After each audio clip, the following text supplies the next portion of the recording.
Starfleet Academy just became the most expensive failure in Star Trek television history, and the plug has been pulled. As of February 24, 2026, the Star Trek stage at Pinewood, Toronto went completely dark. No new orders, no renewal, no active production for the first time in 9 years. On February 24, 2026, filming wrapped on Starfleet Academy Season 2. That sounds like a routine production milestone, right? Except it isn't. Because right now, as of this moment, there is no Season 3 ordered. There is no new Star Trek show in development. There is no green light on anything. The Star Trek stage at Pinewood Studios, Toronto, the same stage that has housed Trek productions continuously since 2017, has its lights off. That is not a hiatus. That is not a pause. That is the sound of a franchise hitting a wall at warp speed. The last time Star Trek had no active television production was 2005, when Enterprise was canceled and the franchise went dark for 12 years. We are back there, and Starfleet Academy is the show that put us here. Now here's where it gets genuinely painful to watch, because the numbers around this show don't lie, and they are catastrophic. Starfleet Academy cost somewhere between $6 and $10 million per episode to produce. With a 10-episode first season, you're looking at a minimum of $60 million, and credible estimates put the full Season 1 cost closer to $100 million once you factor in production infrastructure, the writer's room, the effects pipeline, and the overhead at secret hideout Kurtzman's production company. $100 million. That is not a rounding error. That is not a modest budget overrun. That is a full-scale Hollywood investment, the kind of money that, in a healthy production environment, you expect to generate subscribers, cultural momentum, and a return that justifies continuing. So what did Paramount get for that $100 million? They got a show that couldn't crack the Nielsen streaming top 10. They got a show that, when its premiere episode was released for free on YouTube to build audience excitement, generated under 50,000 views in 24 hours. And if you think that sounds bad, wait. Because William Shatner posted a fiber cereal commercial around the same time, and it outperformed the Starfleet Academy premiere on the same platform. That actually happened. A 94-year-old man advertising digestive health absolutely demolished the flagship Star Trek show's free YouTube premiere in raw view counts.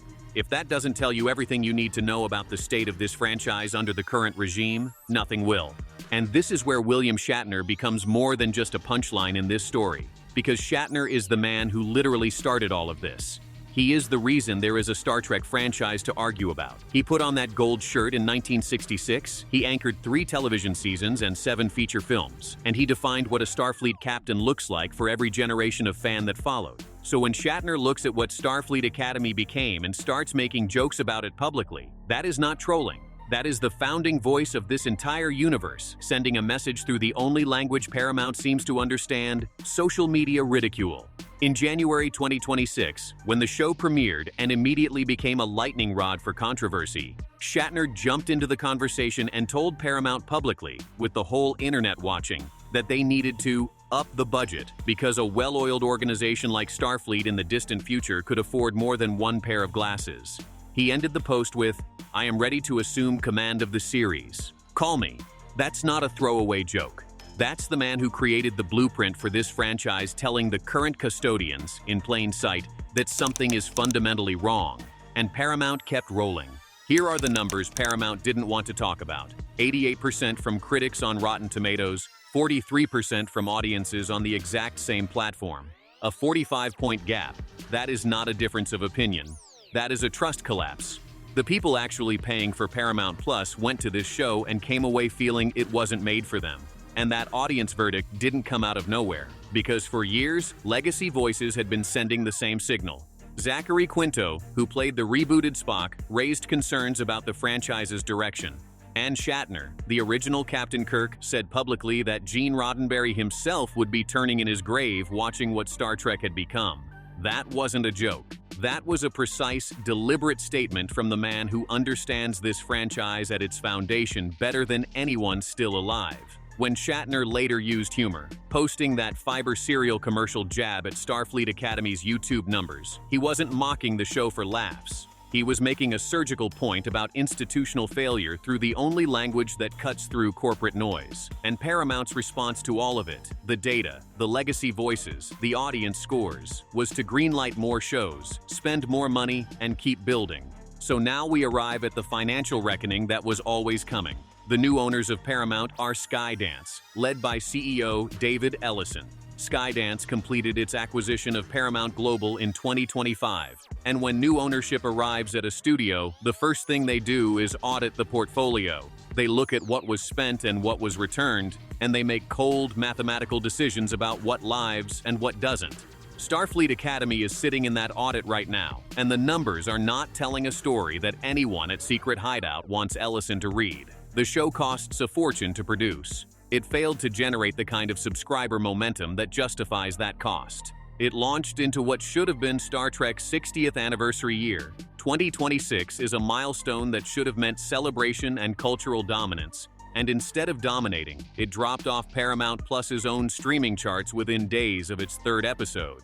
Meanwhile, Alex Kurtzman, the executive producer who has run the entire Star Trek TV universe since 2017, has publicly admitted that as of the time of this video's events, he hadn't even had his first formal meeting with David Ellison yet. He told Trek Movie that conversations about the future of Star Trek are happening, but that Skydance has an almost inconceivable amount of organizational decisions to work through. Translation: the most important creative relationship in the history of modern Star Trek, between Kurtzman and the studio funding it, is currently undefined, and Kurtzman's contract expires at the end of 2026. Put those two facts together and ask yourself what that means for a show that hasn't been renewed for Season 3 and cost close to $100 million to launch. The answer isn't complicated, and the collateral damage from Starfleet Academy's failure doesn't stop at its own cancellation risk. Strange New Worlds, widely considered the best of the Kurtzman-era shows, the one that actually brought back the optimistic, exploratory tone that made Star Trek great, is ending after its 5th season. No renewal. Done. The franchise's most critically stable show is being wrapped up as part of the same production pullback that has left Starfleet Academy's future on life support. Think about that for a second. The show that fans actually liked is being shut down as the collateral damage of a franchise-wide financial reassessment triggered by the show they didn't. That is the cost of spending $100 million on something that couldn't hold its audience. Every other Trek production now sits in the shadow of what Starfleet Academy cost and failed to deliver. The audit Skydance is running right now isn't just about one show. It's about whether the entire model of producing Star Trek at this price, at this volume, for this audience return, makes any financial sense at all. And the early signals from Skydance are not encouraging for anyone who wants to see the franchise continue at scale. Industry sources have indicated that Skydance has been exploring what the franchise looks like without Kurtzman's secret hideout at the helm, and that no formal conversations about renewing that deal have taken place. That is not a company preparing to continue business as usual. That is a company that looked at the books, looked at what Starfleet Academy cost, and started asking whether the whole setup needs to be redesigned from the ground up. Here's the expanded paragraph at 200 words. Now let's talk about William Shatner one final time, because this moment doesn't just close a chapter, it defines the entire era.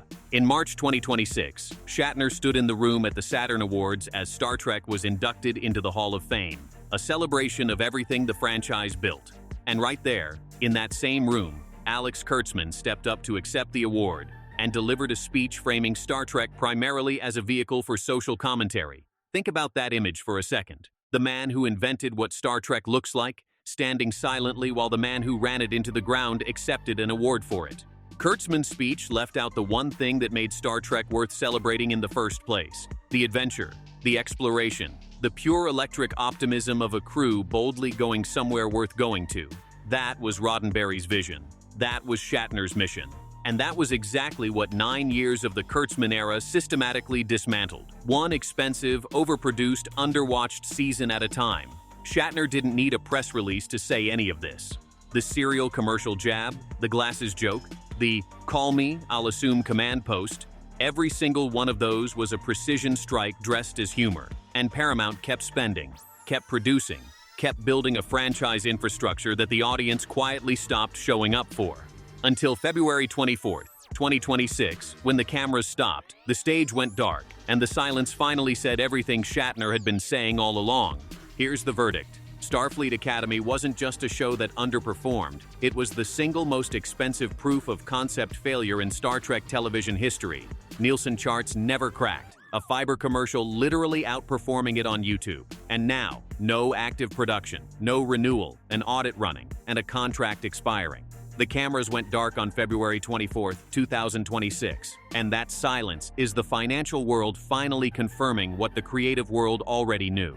Starfleet Academy broke Paramount's confidence in its own franchise. The stage is dark, the door is closed.